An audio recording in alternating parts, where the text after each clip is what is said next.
August 10th, 1920, 4:47 a.m. The watchman on the Hudson River shoreline hears it first, not as sound, but as pressure, a change in the air itself. Then the island explodes. The blast tears across the water like a fist punching through darkness. Windows shatter in Newburgh, 3 miles south. In Cold Spring, families bolt upright in bed. In Beacon, a woman nursing her infant thinks the war has come home, that the Germans have somehow crossed the ocean and are shelling the valley. The shockwave ripples outward, a stone dropped in black water, and in its wake, silence. Then screaming metal, falling stone, the hiss of debris raining into the river like 1,000 stones, skipping at once. On Polypel Island, Francis Bannerman's castle, his fortress, his monument, his cathedral of commerce, his warehouse of death, is tearing itself apart. Flames lick from the shattered windows of the powder house. Smoke rises in a column visible for 20 miles, a pillar of darkness against the pre-dawn gray. And there, silhouetted against the breaking light, the castle itself stands wounded but defiant. Scottish towers and American hubris, medieval battlements and modern explosives, all built on a rock too small to hold all that ambition. The river reflects the flames. The water becomes a mirror of destruction. This is not a fairy tale. This is the story of a man who built a palace to store explosives, who made a fortune selling instruments of death and spent it on a vision no one asked for, who believed stone and will could defeat time itself, who purchased a cursed island, erected a fortress, filled it with gunpowder, and expected it to stand forever. He was wrong. But God, what a spectacular failure. What does it cost to build a dream on dynamite? Who pays when the ammunition runs out? What happens when the merchant of death builds his own monument? And what survives when the architect dies and the arsenal burns? If you want to understand American ambition at its most beautiful and terrible, stay with me. Like this video. Subscribe. Because this story, this haunted, half-drowned monument to ego and enterprise, has something to teach us about the price we pay for permanence, the gap between vision and reality, and the ruins we leave behind when we refuse to accept that nothing lasts forever. Let's begin where all great American stories begin, with an immigrant, a war, and a warehouse full of guns. 1854. Francis Bannerman VI is born in Dundee, Scotland, in a stone house that smells like rain and coal smoke. His father, Francis V, is a tailor, respectable, modest, sober, Presbyterian. The family has nothing, which means they have everything to prove. The Scotland of Bannerman's childhood is a nation in flux. The Industrial Revolution has come north, bringing factories and smokestacks and the promise of work. But it has also brought displacement. Weavers lose their livelihoods to machines. Tailors find their trade devalued. The old ways are dying. The new ways are brutal. Francis Fa makes a calculation. There is no future here. 3 years after his son's birth, in 1857, the Bannerman family boards a ship for America. They are part of a wave, Scottish, Irish, German immigrants fleeing poverty, famine, political upheaval. They cross the Atlantic in steerage, packed below decks with hundreds of others. The voyage takes 6 weeks. People die en route. Disease, malnutrition, despair. The Bannermans survive. They land in Brooklyn in the summer of 1857 with 3 pounds sterling, a trunk of fabric scraps, and the unshakable conviction that America owes them nothing, but will give them everything if they work hard enough. Within a year, Francis V is not tailoring, he is dealing. Brooklyn in the 1850s and 60s is a city of docks, warehouses, and opportunity. The Navy Yard employs thousands. Ships from Europe and the Caribbean unload daily, and everywhere there is surplus, damaged goods, unsold inventory, military equipment left over from conflicts no one remembers. Francis V buys scrap metal, old rope, barrels, tools. He resells them at a markup. It is not glamorous work, but it is profitable.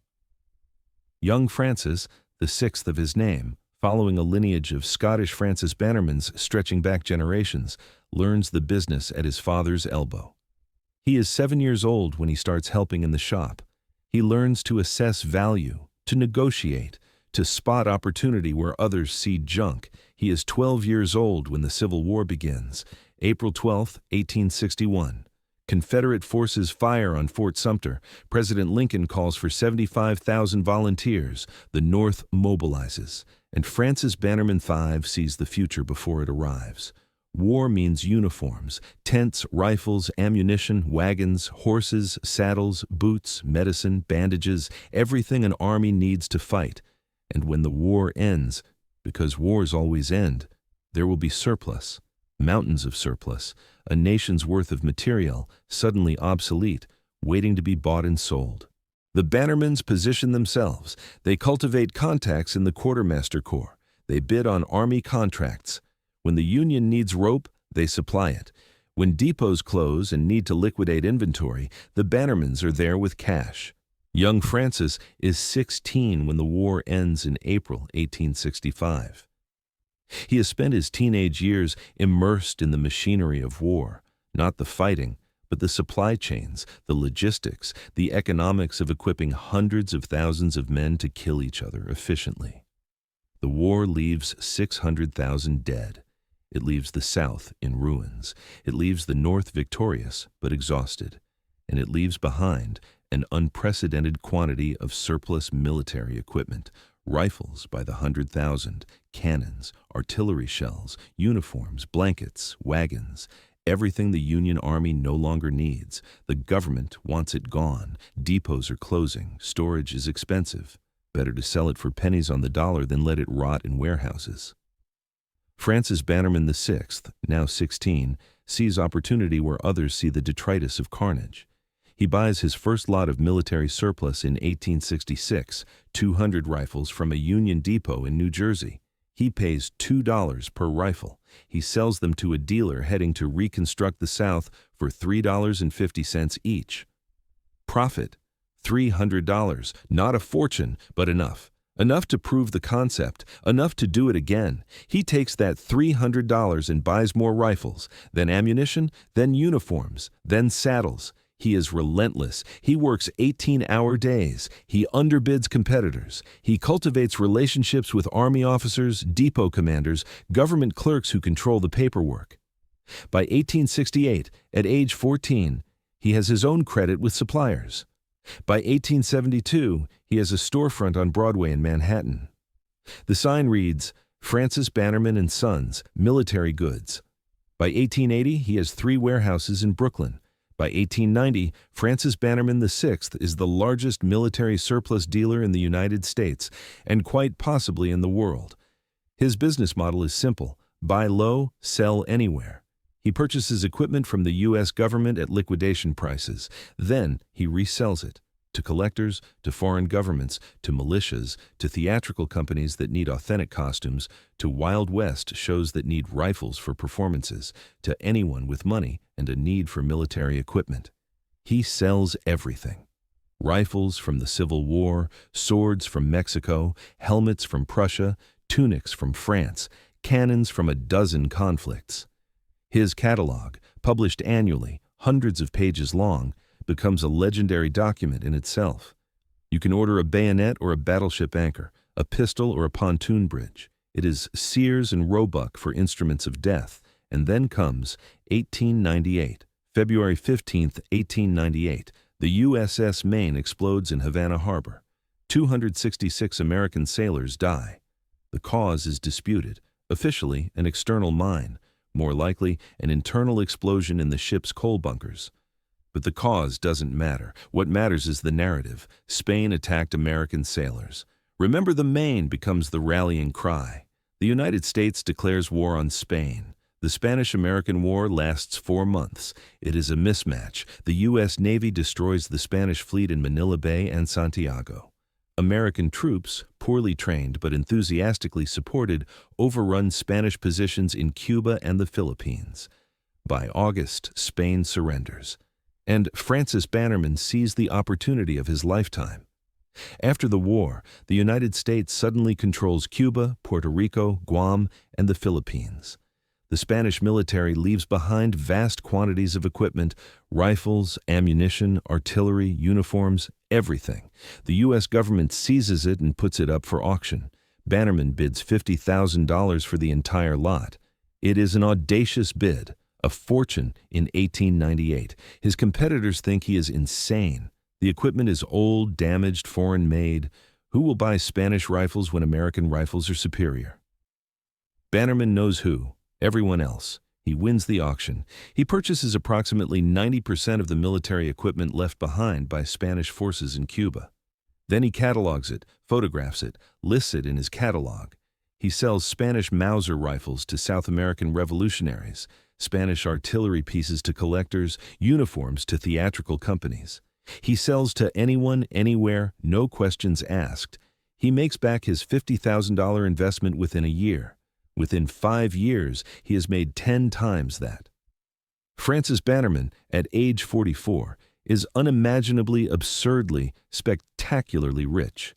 But here's the problem wealth brings, especially when your wealth is measured in rifles and gunpowder. Where do you put it all? 1,899. Francis Bannerman owns 11 warehouses in Brooklyn. They are packed floor to ceiling with military surplus, rifles stacked in crates, swords hung on walls, artillery pieces sitting on floors designed for commercial storage, not the weight of cast iron cannons, and most problematically, ammunition. Barrels of black powder, crates of cartridges, shells, explosives, tons of it, hundreds of tons of it, all stored in wooden buildings in one of the most densely populated neighborhoods in America. The New York City Fire Department is increasingly nervous, so is Bannerman. He knows the risk. One fire, one spark, one moment of carelessness, and half of Brooklyn evaporates in a blast that would be heard in Philadelphia. He needs space. He needs isolation. He needs somewhere far enough from population centers that an explosion, when it happens, not if, won't kill thousands of people. He needs an island. Bannerman begins searching for property along the Hudson River. He considers locations in Westchester, in Putnam County, in Dutchess County. He needs water access. Barges are the only practical way to transport tons of military equipment. He needs space, at least several acres to build proper storage facilities. And, ideally, he wants isolation, a place where the locals won't panic about living next to a powder keg. In early 1900, his real estate agent tells him about Polypel Island. It is 6.5 acres of rock jutting from the Hudson River, 50 miles north of New York City, just south of Breakneck Ridge. The island is steep. Its granite slopes rise sharply from the water. It is covered in scrub brush and poison ivy. There are no buildings, no docks, no infrastructure. In winter, ice flows from upriver slam into it with enough force to crack granite. In spring, the Hudson floods and submerges parts of the shoreline. The locals consider it cursed. The Wappinger people, who inhabited the Hudson Valley for millennia before Europeans arrived, avoided Polypel. They told stories of spirits inhabiting the island, of travelers who landed there and never returned. Dutch sailors in the 1600s told tales of witches dancing on the rocks at midnight. In the American Revolution, British soldiers reportedly used the island to store provisions, then abandoned it when too many guards disappeared. The island's name itself is contested. Polypel might derive from the Dutch Polypel's Island, named after a young woman named Polly Pell, who allegedly froze to death there. Or it might come from the Dutch word potlepel, meaning pot ladle, describing the island's shape. Or it might be a corruption of a native word lost to history. No one knows. Everyone has a theory. The only certainty is that no one wants to live there, except Francis Bannerman. He visits the island in early 1900. He rows out from the shoreline at Cold Spring, landing on the rocky beach at the south end. He climbs the steep slopes, hacking through underbrush, assessing sight lines and water access. He stands at the highest point, about 50 feet above the river, and looks south toward New York City, north toward the Highlands, east and west at the river valley. He makes his decision in minutes. On May 22, 1900, Francis Bannerman VI purchases Polypel Island for $600. It is the best and worst decision of his life. June 1901. The first barge arrives loaded with limestone blocks quarried from Breakneck Ridge just across the river. Each block weighs between 100 and 500 pounds. Behind the first barge comes a second, loaded with timber, beams and planks cut from Hudson Valley forests, then a third barge with brick, then iron girders, then barrels of cement, then more stone. The barges must be carefully timed. The Hudson River has strong currents, especially near Polypel, where the river narrows and deepens. Barges must be towed by tugboat from Cold Spring or Beacon. Unloading must happen at low tide when the rocky shoreline is accessible. Everything, every stone block, every timber, every barrel, must be hauled up the steep slope by hand or by block and tackle. It is brutal work. Bannerman hires a construction crew, primarily Italian immigrants from Brooklyn and the surrounding area. These are men who came to America for opportunity and found hard labor, building railroads, digging tunnels, constructing the infrastructure of the Gilded Age. They live in tents on the island during the construction season, April to November. In winter, when ice surrounds Polypel like a siege wall, the island is abandoned. The work proceeds slowly. This is not Manhattan, where materials and workers are abundant. Every nail, every tool, every meal must be brought across the water. In summer storms, work stops entirely. It is too dangerous to ferry supplies across the river. In heat waves, men collapse from exhaustion. And what are they building? Not a warehouse, not a utilitarian storage depot, a castle. Francis Bannerman is building a Scottish baronial fortress in the middle of the Hudson River. The main building will be 150 feet long and 5 stories tall. The walls will be 6 feet thick, thick enough to contain an explosion, or so Bannerman believes. The design includes turrets and crenellations, arrow slits and battlements, a courtyard and a tower. On the facade facing the river, Bannerman orders his name carved in letters 6 feet tall, Bannerman. Visible from both sides of the river, visible from passing trains on the east bank, visible from everywhere. Why? Because Francis Bannerman VI is not just a businessman, he is a showman. He understands branding before the word exists in its modern sense. He knows that a castle sells better than a shed, that myth sells better than merchandise, that spectacle draws customers. His competitors store military surplus in rented warehouses in industrial districts. Bannerman stores his in a Scottish castle on an island. When customers come to purchase rifles or cannons, they do not visit a drab warehouse in Brooklyn. They take a ferry to a fortress. They walk through a drawbridge. They tour battlements. They feel like they are purchasing not just military equipment, but history, romance, adventure. It is brilliant marketing. It is also pure ego. Bannerman is Scottish by birth, American by necessity. He never fully loses his connection to his homeland. He visits Scotland regularly. He wears tartan. He collects Scottish artifacts. And now, in his 50s, wealthy beyond measure, he is building his own piece of Scotland in America. The construction takes 7 years. 7 years of masons chiseling Scottish towers onto American rock. 7 years of carpenters framing rooms designed to hold rifles instead of royalty. 7 years of laborers, mostly Italian immigrants, mostly nameless, hauling limestone up muddy slopes for wages that disappear into rent and bread and remittances sent home to families in Sicily and Calabria. We do not know their names. The records do not list them. Bannerman's archives record invoices and materials, but not the men who mixed the mortar, laid the stone, cut their hands on rough granite, slept in tents through Hudson Valley summers. No one remembers their names. We have Bannermans, carved 6 feet tall. By 1908, the main arsenal building is complete. It is magnificent and absurd in equal measure. The walls are massive, 6 feet thick at the base, tapering to 3 feet at the top. The battlements are purely decorative. No one is defending this castle from medieval siege warfare. The arrow slits are narrow enough to be authentic looking, but serve no military purpose. It is a stage set, a facade, a monument to nostalgia and commerce. But it works. The castle becomes famous. Newspapers run articles. Photographers take pictures. The image of Bannerman Castle appears on postcards sold in Cold Spring and Beacon. Tourists take train trips up the Hudson Valley specifically to see the castle.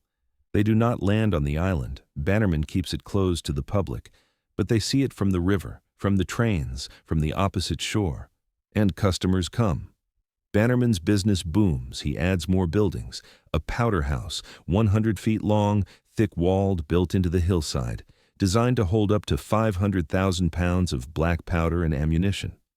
A residence for the superintendent, who manages the island year-round. A breakwater to protect the docks from ice flows. Gardens with ornamental trees and shrubs, because even a fortress should have beauty. He adds a drawbridge, though it leads nowhere strategically important. He adds fake turrets to make the castle look larger from certain angles. He installs a flagpole 90 feet tall, from which he flies the American flag daily. It is theater. But it is also home. Bannerman spends summers on Polypel with his family. His wife, Helen Boyce Bannerman, manages the household. Their 3 sons, Francis VII, David, and Charles, help with inventory, give tours to customers, rowboats around the island. They picnic in the shadow of the castle. They swim in the river, despite the currents, despite the advice of locals. They explore the island's rocky slopes and hidden caves. At night, Francis Bannerman walks the battlements like a laird surveying his domain. From the tower, he can see up and down the river for miles. He can see the trains on the east bank, their headlights cutting through the darkness. He can see the lights of Cold Spring and Beacon. He can see his kingdom, small, strange, built on explosives, but his. He is happy here, happier than in Brooklyn, where he is a businessman among businessmen, happier than in Scotland, which he left as a child and can never truly return to. Here, on this cursed island, surrounded by rifles and ammunition and stone walls 6 feet thick, Francis Bannerman has built exactly what he wanted, a monument to himself. But monuments, like men, do not last, and the island, already dangerous, is becoming more dangerous every year. 1910 to 1920. The castle is operational. Customers arrive by ferry from Cold Spring. They are met at the dock by armed guards. Bannerman employs several full-time watchmen to prevent theft, and more importantly, to prevent accidents. The island contains enough explosives to crater the riverbed. The tour begins at the main building. Customers walk through the drawbridge, functional, if unnecessary, into the courtyard. Inside, they see rooms stacked floor to ceiling with military equipment. Rifles by the thousand, organized by nationality and conflict. American Civil War muskets, Spanish Mausers, French Liebels, British Enfields. Swords, cavalry sabers, dress swords, bayonets. Uniforms, Union blue, Confederate gray, Spanish khaki, all carefully preserved. Bannerman himself often gives the tours. He is a natural salesman, charismatic, knowledgeable, passionate about his inventory. He tells stories about each item. This rifle belonged to a Confederate sharpshooter at Gettysburg. This sword was carried by a French officer at Waterloo. True or not, the stories sell. Customers purchase by the crate. A theater company buys 500 rifles for a Civil War production. A collector purchases a Spanish artillery piece for his estate.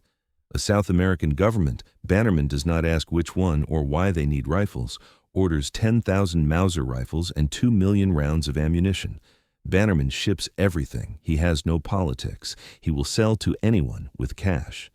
But the real danger is not in the sales. It is in the storage. The powder house, built into the hillside on the north end of the island, contains between 200 and 500 tons of black powder and ammunition at any given time. The exact amount varies. Record-keeping is imprecise. Bannerman knows roughly what he has, but not precisely. Black powder is unstable. It degrades over time, especially in humid conditions, and Polypel Island is nothing if not humid, surrounded by water, subject to rain, fog, and river mist. Despite the thick walls, despite ventilation, despite the guards who monitor the powder house daily, the risk increases every year. Bannerman knows this. He is not reckless. He takes precautions. The powder house is separated from the main building by 200 feet. The doors are thick iron. The windows are small and high. There are no open flames allowed anywhere near the structure.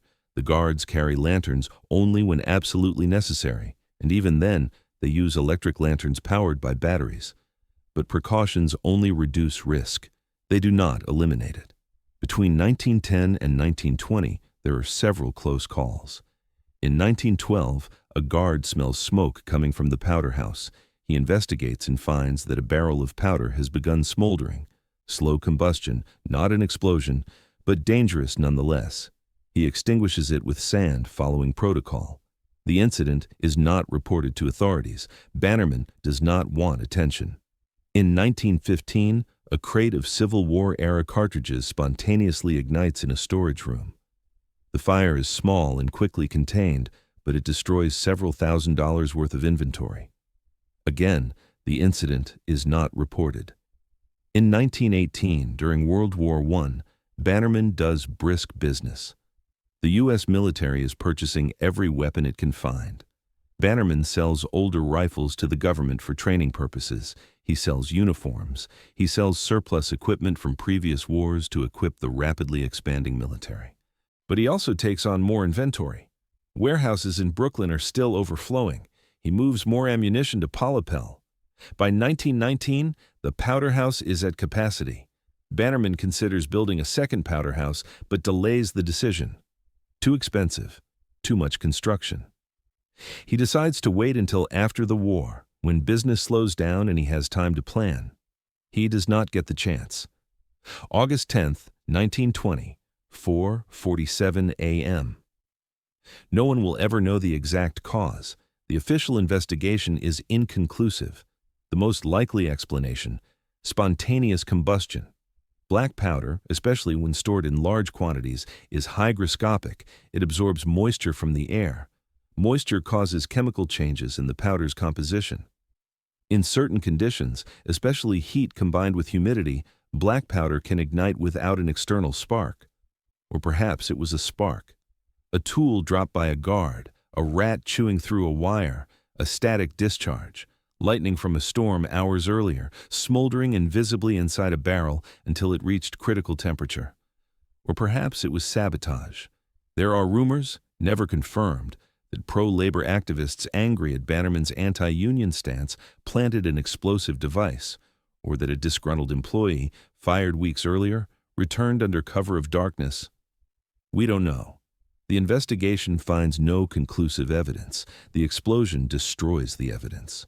What we know is this: at 4:47 a.m. on August 10, 1920, approximately 500 pounds of black powder detonates inside the powder house. The building disintegrates. Stone blocks weighing 200 pounds each are thrown 50 feet. Some land in the river. Some crash through the roof of a nearby storage building. The blast wave radiates outward at 2,000 feet per second. It shatters every window in the main castle building. It knocks down sections of the wooden fence surrounding the compound. It strips leaves from trees 100 yards away. The shockwave crosses the river. In Cold Spring, 3 miles south, windows shatter in houses and shops. People are thrown from their beds. A woman runs into the street screaming that the Germans have come. She thinks the war, which ended 2 years ago, has somehow returned. In Newburgh, 3 miles north, the blast rattles buildings. Police receive dozens of calls reporting an explosion, a train derailment, an earthquake. On the island, the watchman, a man named Michael Sullivan, 53 years old, a former Union soldier who fought at Antietam and Gettysburg, is making his rounds. He's on the south end of the island when the explosion happens. The blast wave knocks him down. He feels heat on his face. He hears debris falling like hail. When he stands, his ears are ringing. He cannot hear anything except a high-pitched whine. He runs toward the powder house, or what remains of it. There is nothing left. The structure is simply gone, a crater where a building stood filled with smoking debris. Fires are burning in several places. Small explosions pop as individual cartridges cook off in the heat. Sullivan runs to the superintendent's house and wakes the superintendent, a man named Robert O'Neill. O'Neill has a telephone, one of the few on the island. He calls the Cold Spring police. He calls the fire department. He calls Bannerman's home in Brooklyn. Within 30 minutes, fire crews from Cold Spring, Beacon, and Newburgh are mobilizing. They board boats and row across the river. By the time they arrive, dawn is breaking. Smoke rises in a column visible for 20 miles. The Hudson River reflects the scene. Smoke, fire, the shattered castle, doubling it, turning the water into a mirror of destruction. The firefighters assess the situation. There is little they can do. The powder house is gone. The fires are dying naturally. There's nothing left to burn. The real danger is the main building, which contains thousands of rifles and ammunition. If the fire spreads there, the entire island could explode. They form a bucket brigade. For hours, they pour water on the hottest spots, preventing the fire from spreading. By noon, it is over. The fires are out. The smoke dissipates. The island is silent except for the lapping of the river and the occasional crack of settling stone. Miraculously, no one is killed. Sullivan, the watchman, is uninjured except for temporary hearing loss. O'Neill, the superintendent, was in his house, far enough away to be safe. There are no other people on the island that night. But the damage is catastrophic. The powder house is completely destroyed. The main arsenal building is structurally compromised. The explosion cracked the 6-foot-thick walls. Mortar crumbles at a touch. Windows, all of them, are shattered. The roof is damaged. The courtyard is littered with debris. Sections of the outer wall have shifted on their foundations. Francis Bannerman travels up from Brooklyn the next day. He stands in the courtyard of his castle, looking at the damage. He is 76 years old. He has spent 20 years building this place. He has poured his fortune into it. He has made it famous. And now it is broken. He calculates the cost of repair. The powder house alone will cost $50,000 to rebuild. The main building will cost more. The damage to inventory, rifles and equipment destroyed in the blast, runs to tens of thousands more. Total cost, perhaps $100,000. A fortune. He can afford it. He is still wealthy. But the question is not whether he can afford it. The question is whether he should. Francis Bannerman, standing in the ruins of his dream, makes a decision. He decides it is not worth it. 1920 to 1950. Francis Bannerman does not announce his decision publicly. He does not close the business. He does not sell the island. He simply stops.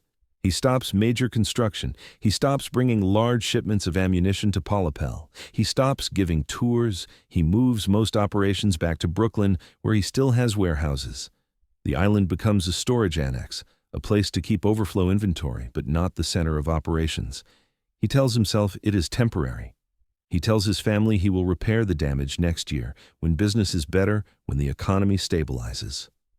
But he never does. 3 months after the explosion, on November 23, 1920, Francis Bannerman VI dies in Brooklyn at age 76. The official cause is heart failure. The newspapers publish respectful obituaries praising his business, acumen, his philanthropy, his contributions to the community. They mention the castle only briefly, as an eccentric footnote to a successful life.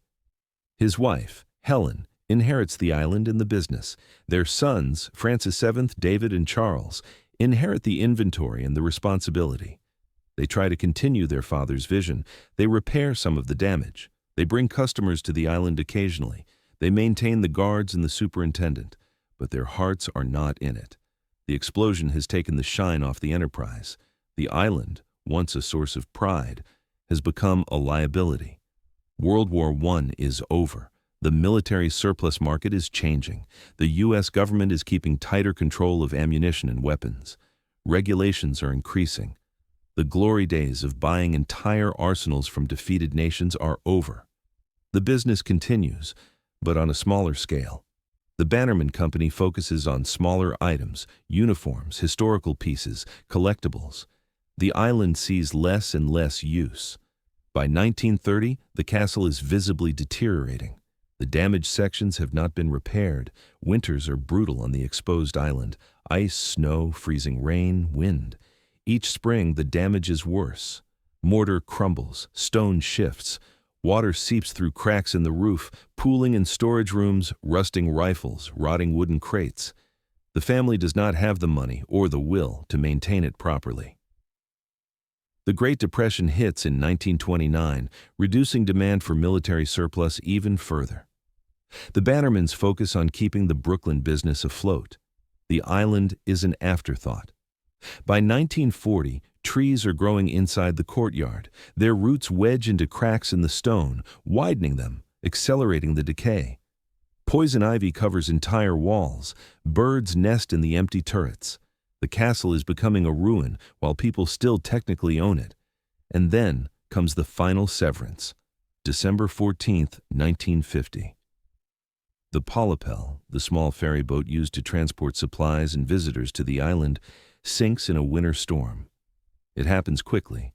The boat is crossing from Cold Spring to Polypel with supplies, food, tools, fuel for the generator. The storm hits suddenly, as Hudson River storms do. Wind, waves.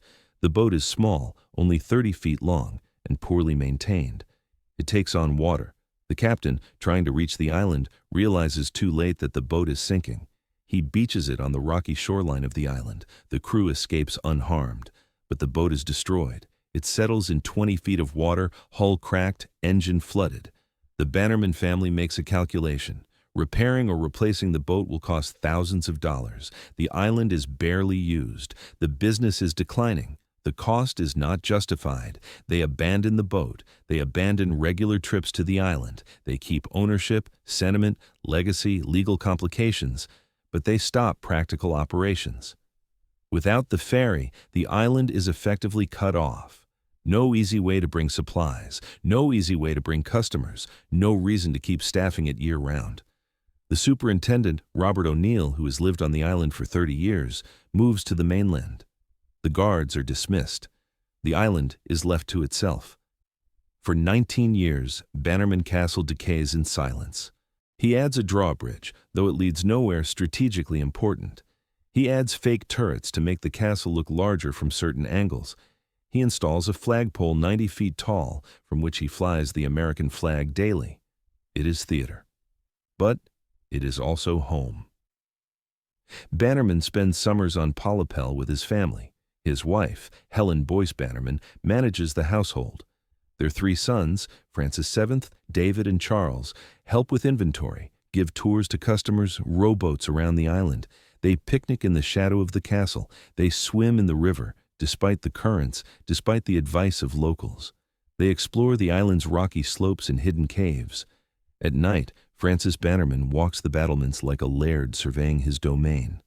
From the tower, he can see up and down the river for miles. He can see the trains on the east bank, their headlights cutting through the darkness. He can see the lights of Cold Spring and Beacon. He can see his kingdom, small, strange, built on explosives, but his.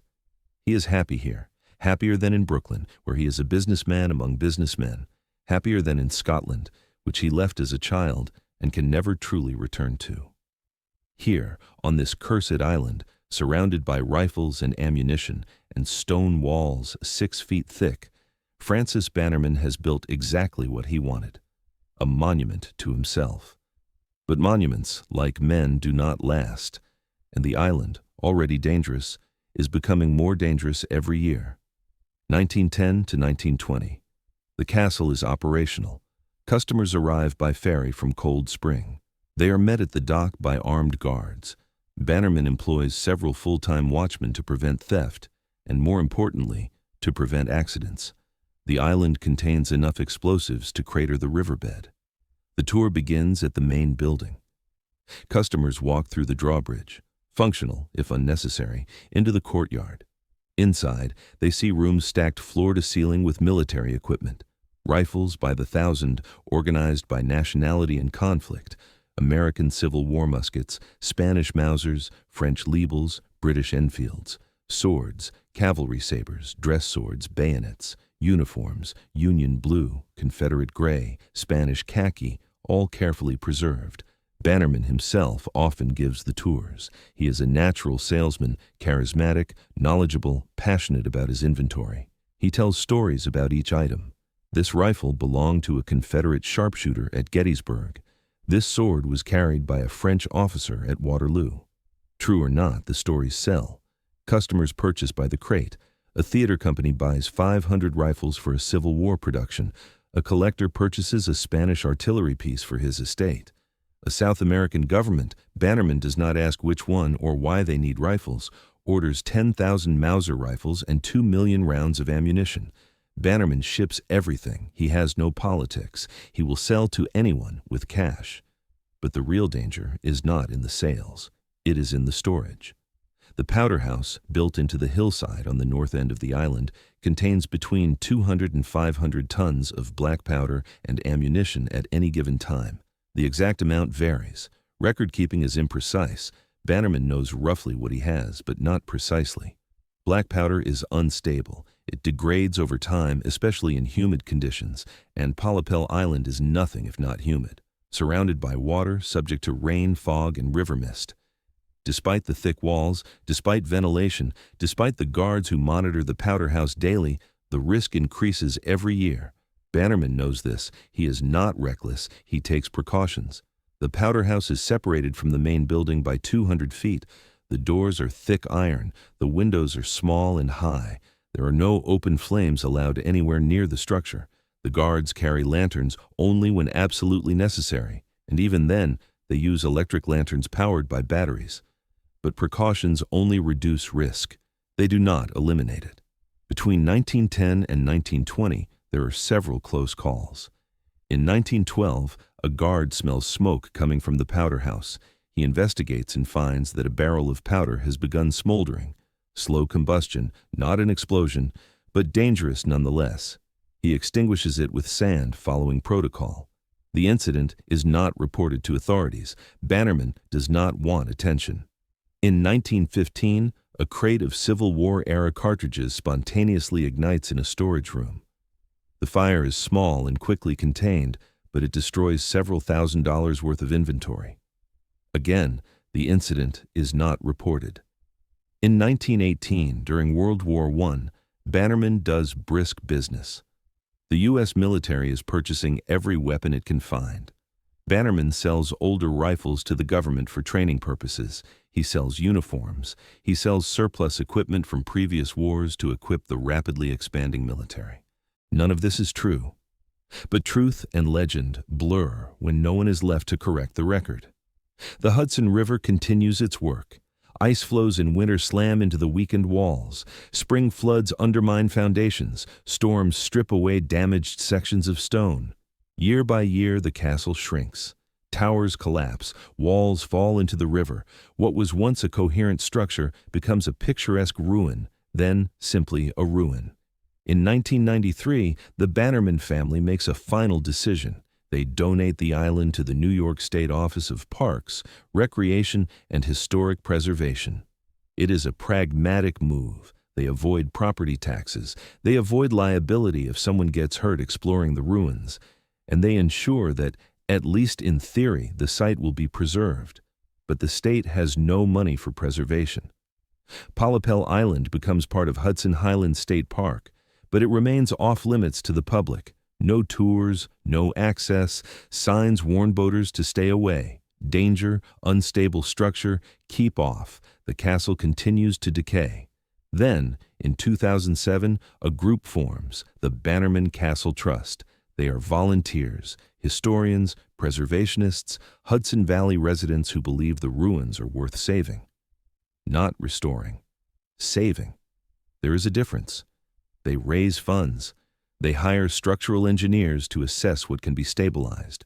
They organize volunteer days where people cross to the island to clear vegetation, remove debris, shore up the most precarious sections of wall. In 2008, the Trust begins offering limited public tours. Once a month, weather permitting, a small boat carries visitors from Beacon to Polypel. They walk through the ruins, careful to avoid areas marked unstable. They photograph the crumbling walls, the empty windows, the trees growing through the courtyard.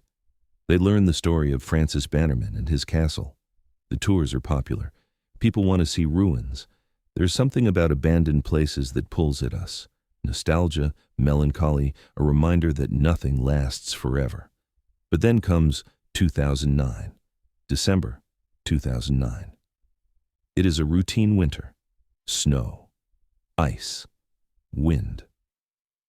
The Hudson Valley freezes, as it does every year. The castle stands, as it has for over a century, against the weather, and then, without warning, a section of the main facade collapses. There's no dramatic cause, no storm, no explosion, just time. The wall, weakened by decades of freeze-thaw cycles, finally gives up.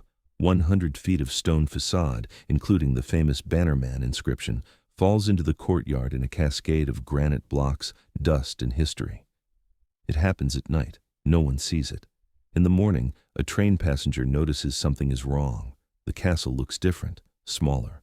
The word carved into the facade is gone. Bannerman is no more. The collapse is devastating, but not surprising. Engineers had warned for years that the facade was unstable. The 1920 explosion had cracked the walls. The 1969 fire had weakened the mortar. A century of weather had done the rest. The Bannerman Castle Trust assesses the damage. They consult engineers. The verdict is clear. The remaining structure is too unstable to allow visitors inside. Tours are canceled indefinitely. The island is once again closed to the public. But the trust does not give up. They continue preservation work. They stabilize what can be stabilized. They document what remains. They hold fundraisers, apply for grants, recruit volunteers. Because here is what they understand, what Francis Bannerman perhaps understood too late. Ruins are valuable, not despite their imperfection, but because of it. Perfect buildings are a dime a dozen. Every city has them, gleaming office towers, restored mansions, immaculate museums. But ruins are rare. Ruins are honest. Ruins show us time itself at work, show us what happens when human ambition meets the indifference of nature. Bannerman Castle is not beautiful in spite of being a ruin. It is beautiful as a ruin. Today, let's talk about what survives. The outer walls still stand, though sections have collapsed. The towers, or what remains of them, still rise against the sky.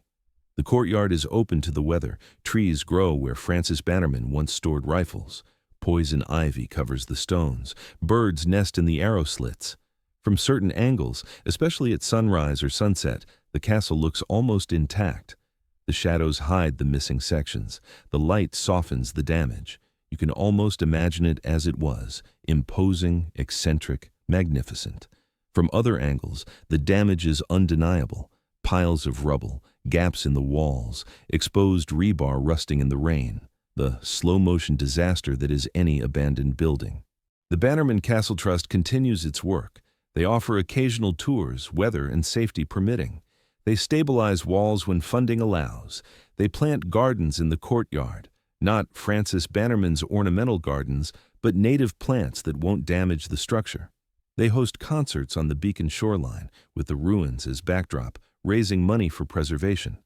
But they are fighting a losing battle. And they know it. You cannot preserve ruins indefinitely.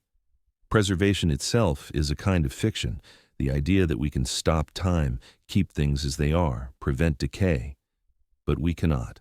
The best we can do is slow it down, delay the inevitable, buy time, and maybe that's enough. Maybe buying time is all any of us can do.